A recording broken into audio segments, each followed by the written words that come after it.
Okay, I'll start by a couple of slides. It's much simpler than what Paul have just showed.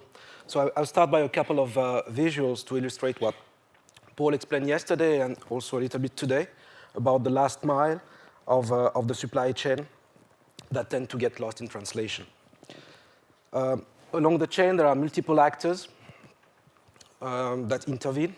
This is adding to the challenge of connectivity and feedback at the very decentralized level for getting accurate information on what have been distributed, where, when, and to whom. Basically, it may not help answering the question, are we doing the things right vis-à-vis our plans? Another important question is, are we doing the right things? Although most organizations are also, and also some governments, have developed their IT system, there still remain an issue of knowing what happens to goods after they leave one stakeholder's oversight. In UNICEF, we have seen some ideas and developments the Division of Communication has been looking into that may prove to be a solution for the last mile visibility and eventually linking monitoring and evaluation with assessment and planning. This slide is just to show that when there are perceived problems on delays in the supply chain, there may be a tendency to overorder as a hedge against this very perception. And that this behavior actually helps create some of those delays, a vicious circle, in other words. When the information along the pipeline is lacking or insufficient, reordering requirements are also faulty then. Wrong information in the whole logistics network contributes to a less than optimal supply chain response. This slide is a portion of the work done by Duke University on ready-to-use therapeutic food.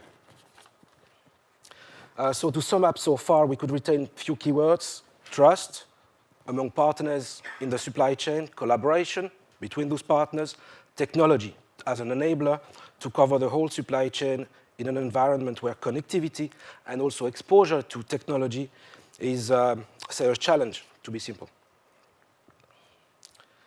Okay, I talked about information and supply chain data. In isolation, they help. Combined with other program activities and indicators information, they make sense by linking the different inputs and outputs.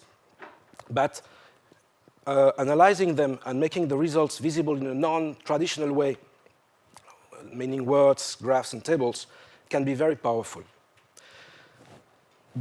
Here I'm going to just show you a simple, basic, archaic map, but simple things show sometimes a lot.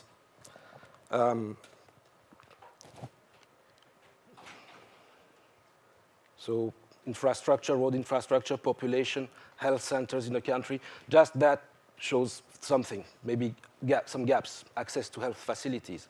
But what if we could enable, for instance, health workers to regularly communicate on health activities as well as on supply consumption or cold chain breakdown or whatever, directly to higher levels?